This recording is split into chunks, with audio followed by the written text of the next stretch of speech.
Good morning. As you can see, I am not Sandy, but welcome to Breakfast with Sandy. My name is Kevin Hill.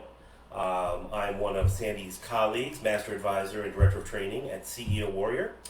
And Sandy is down in Florida at Pantheon, making connections and moving the world. So she asked if I could fill in for her, and here I am. So today I wanted to discuss a few things. One, I wanted to talk about recruiting. We hear a lot of people in the home services industry say that recruiting is tough. There's not a lot of candidates out there. There is a shortage of good, solid candidates. And while some of that might be true in your particular area, I want to kind of debunk a few myths here. Okay? First one is recruiting does not begin with posting an ad. Okay? First and foremost, recruiting starts with culture of your company.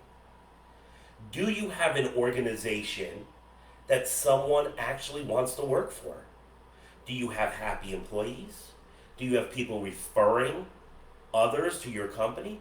Do you have raving fans in your customers? Are your clients telling everyone out there they should be using your company and your company only? You need to build this wave and this culture within your company of people just understanding it is me.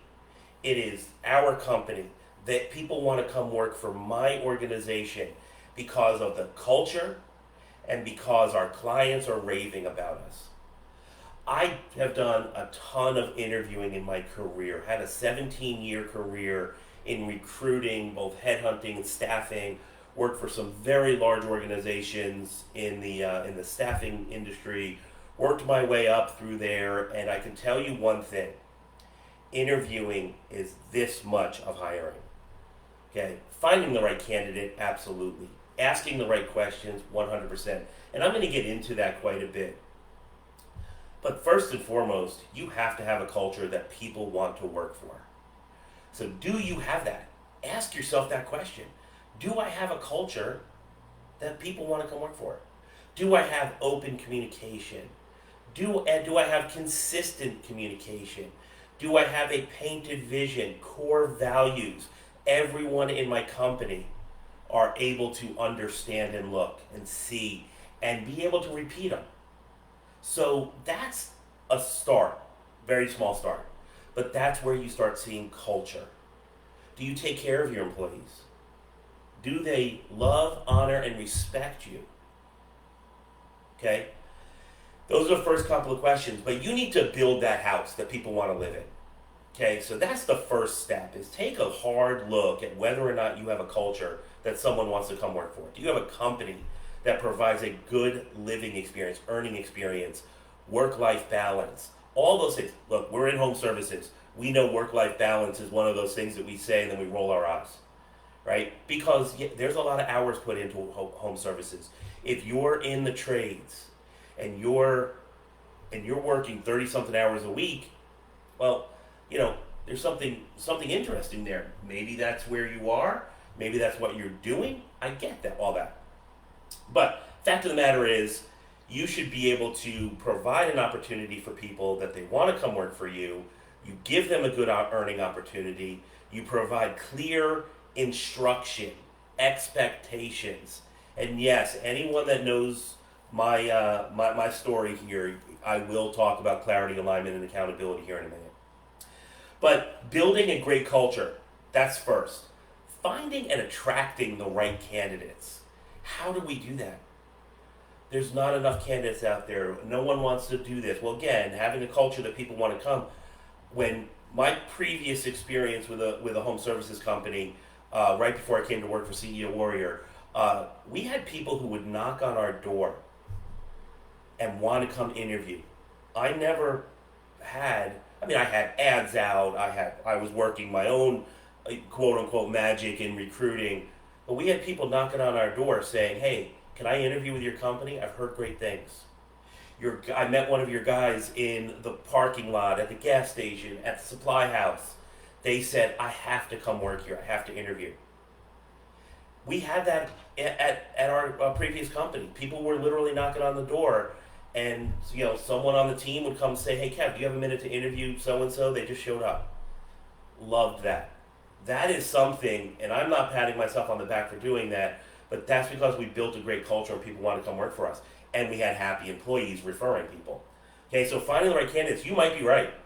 There might be a shortage of candidates, but you know what? There's also candidates that work for other companies that if you had the right culture, you had the right opportunity, they would come work for you as well. But outside of that, finding the right candidates, sorry for the proverbial, think outside the box. But here it is. Got to think a little bit outside your box. Okay?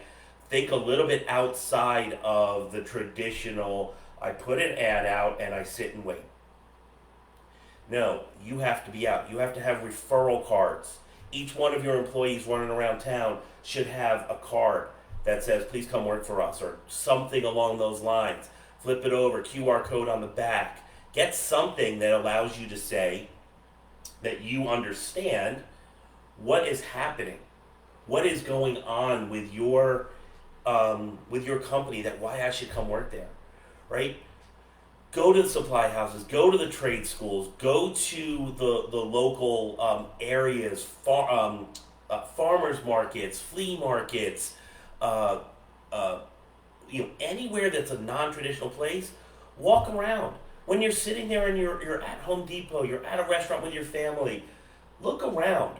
Who's providing huge customer service, over the top, serving at the highest level? Talk to those people. Have a really good referral program internally. What do I mean by that? Have an ability so that your people can potentially earn money. Pay for referrals. If you paid for me back in the day when I was doing headhunting, I was not cheap. None of us were. I'm not saying just me. None of us were inexpensive. It cost a lot of money to find the right candidate because it was a lot of work for us.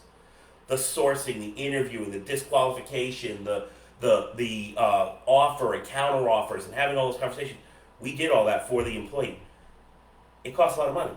In order to have your people screen a little and find you great people, I think that's awesome. And have those folks, pay them for it. It doesn't have to be some exorbitant amount of money, right? But give them the opportunity. Those are just a few ideas of how you can find the right candidates that's different than I put my ad on Indeed. Love Indeed, by the way, phenomenal. Love Indeed. Everything I did, even in the recruiting industry, I did with Indeed, and it got us a lot of folks. Think a little bit outside the box when it comes to that. Why not Craigslist? Yes, when you hit Craigslist, you may get some candidates that think they're qualified that are probably not, and so you have to weed through that a little bit. But you know what? We got a bunch of candidates from Craigslist. That is a place where people do look, and every once in a while click on that search for jobs. When you're interviewing, right? When you're having an interview, be prepared. Make that person feel like they're the most important person. Very similar to sales and home services. When you're sitting across the table from Mr. and Mrs. Jones, your head is with Mr. and Mrs. Jones. Most important thing you were doing at that moment is staying in the moment and what we call loving the one you're with, right? I believe that's stolen from a very famous band, but that's where your mindset should be here. You should be understanding that if you're interviewing someone, you're there with them, right? You're connected with them. They feel important, and the most important thing you're doing is talking to them, having a great understanding of their background. Here's the other thing. Stop asking a bunch of technical questions, right? People are prepared to answer technical questions. People are prepared to answer the questions, where do you see yourself in 5 years? Get outside the traditional questions. Ask behavioral questions, okay? Your behavioral questions are really, really interesting. Like, tell me a time when. Describe a situation and how you handled it. Things like that are where you're going to get more out of this person.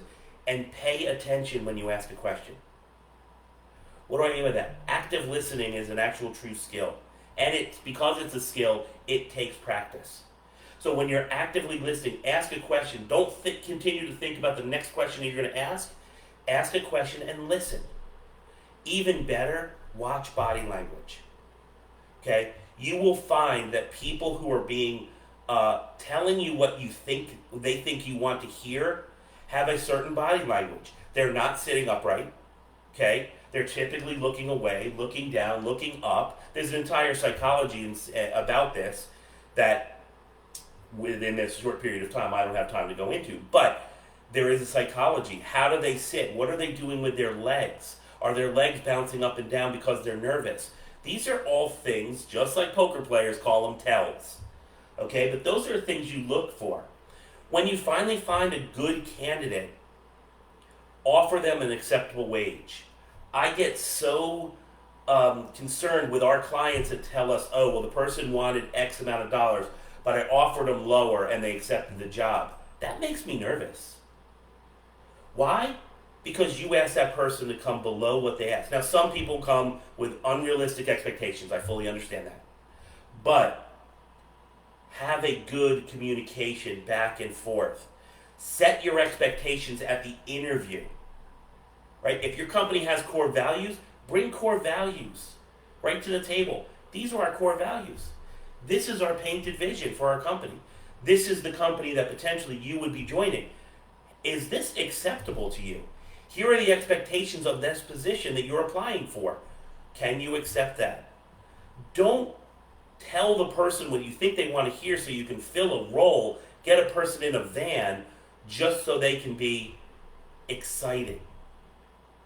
Right? Just so you can check the box. Okay, fill that van. And then later on down the road say, God, that person's really not working out. Well, yeah, you didn't set them up for success. You didn't do the right things during your interview. And when you offered them a job, you might have lowballed. Be realistic with yourself. Can you afford the correct person? Look and have a really good in-depth conversation.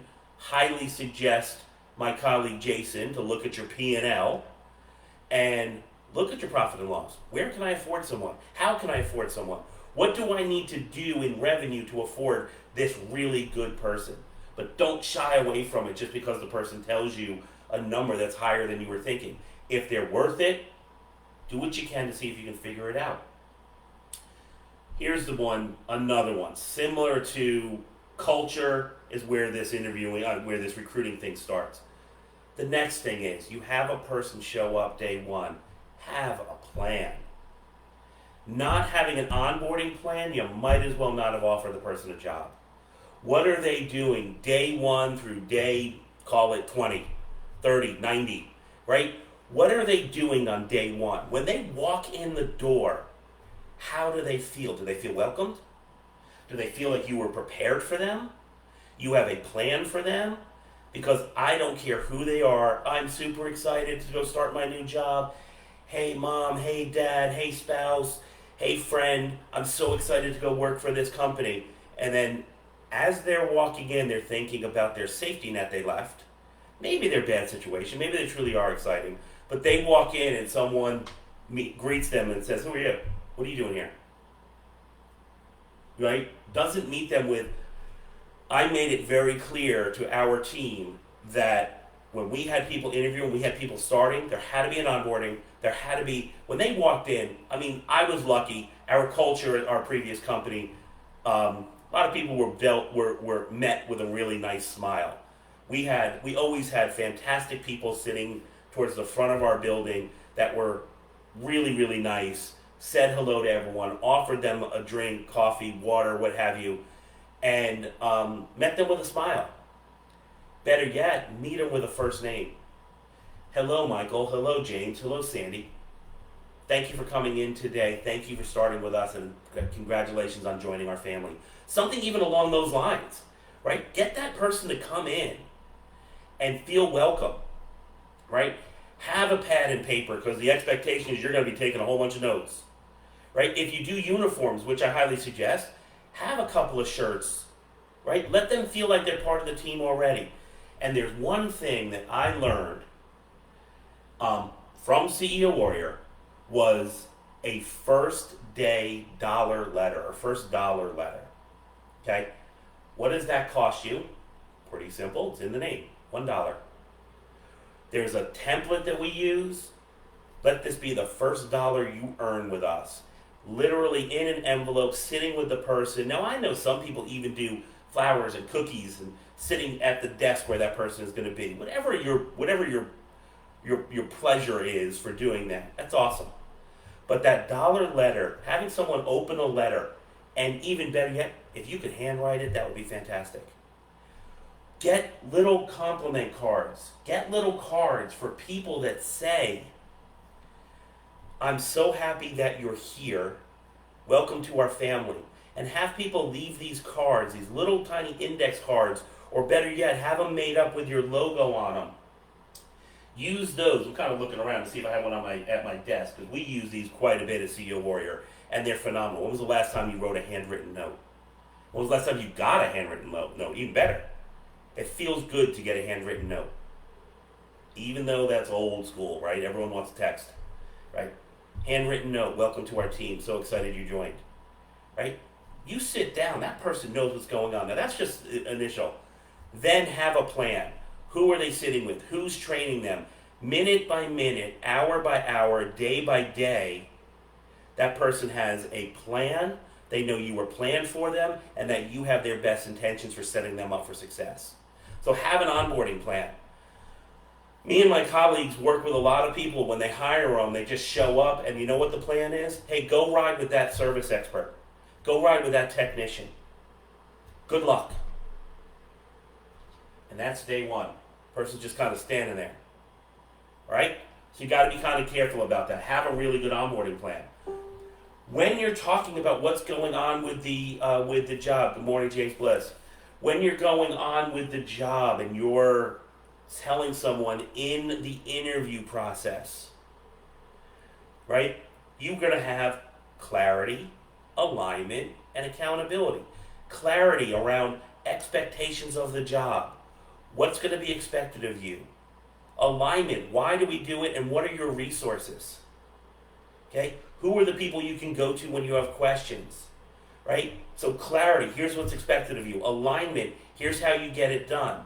If you don't have those two things, I have no idea how you can have accountability. Because that person's just literally spinning around in a circle when they start with your company. Not a great way to start. So clarity plus alignment equals accountability. You have to have all of those things together. Okay? Now, from time to time, since this is not solely about recruiting, this is about the full life cycle of an employee, from time to time you're going to have coaching moments, managing, training, updating the skill set, learning a new skill set, all these things. Here's what I want to tell you though. If there comes a time where you have to have a coaching moment, a couple of things. One, we coach in private. That is just a very respectful thing, and I think that continues to build that positive culture. People sometimes need coaching moments. Okay? It's not all discipline. It's not standing in front of the group and making a spectacle of someone, although that might feel good to some people. It's about having a really good conversation one-on-one and feeling good about that.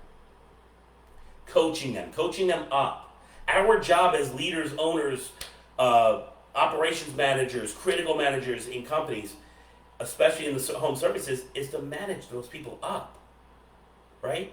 So you give them a discipline, right? You have a disciplinary conversation, a coaching moment, right? Have stages to that documented so that the person knows what they did wrong, what needs to be improved, and what would happen if it doesn't get improved. What's the next step? Okay? Now, unfortunately, from time to time, you can have this conversation. Always remember, if someone isn't doing what you expect them to do, look back on your message. Is it clear? Is it concise? And do people understand it? That's really, really important to have those three pieces. Is it clear? Do you have clarity? Do you have alignment? If you don't have those things, how can you hold that person accountable to something they may not know? Now, if you can say yes, that you're clear, you have a ton of accountability, right, a ton of clarity, a ton of alignment, so the clarity should be there, alignment should be there, accountability should be there.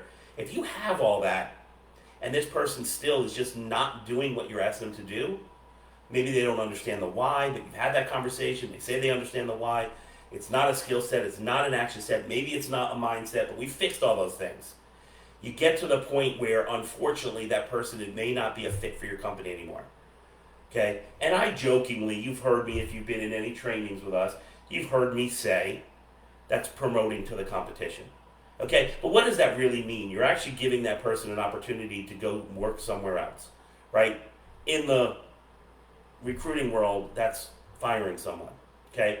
Once again, if you have the discipline for yourself as a leader to document the conversations, be very clear with that person, what they're looking for, what you are, what your expectations are of them, and then giving them feedback on a regular basis, right? It shouldn't be any shocker for someone to come in on a day and you have you say, hey, I need to talk to you. Unfortunately, this is what's going to happen, right? And however you have that plan, it shouldn't be a shocker. If it is, then I say again, as a leader, an owner, a critical manager, you look yourself in the mirror and you say, did I have all the right conversations? Did I make sure that person understood their expectations? Did I make sure that they understood the why? And did I give them enough feedback and enough time to improve? Now, I'm finishing off with this. There are cardinal rules. No lying, cheating, or stealing, right? Those are immediate, okay? You have core values, right? A lot of what people do can go against your core values, and you need to point that out. We have a core value of safety first, wow customer service, integrity, making it a great place to work. Those are core values within a company. If people are going against those core values, then they need a coaching moment. They need to understand what went wrong, why you expect it to change, timeline you want to change it, and disciplinary action if they don't. It's pretty simple, okay?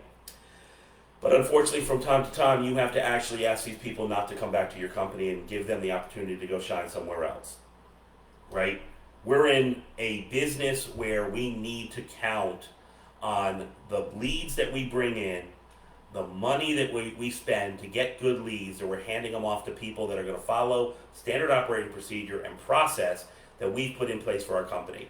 And if you do that with all these other things, like clarity and alignment, holding them accountable, keeping that conversation going with good feedback, then everything you've done to find that candidate, right? Building the right culture, finding and attracting the right people, interviewing them the right way, offering them the job to allow them to say yes, onboarding the right way, all of those things happen, and guess what? Now you're in a position where you have set that person up for success.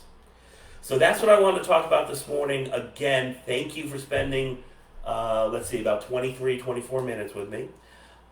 Super excited that I got the chance to fill in for Sandy. I know she loves doing this with you guys. I appreciate the time this morning. Hopefully this was good information for you. If you want more of information like this, please get in touch with CEO Warrior and talk to us about how we can help your organization grow. Okay? So that's what I wanted to say. Have a great day, everyone. Enjoy your Wednesday. See ya.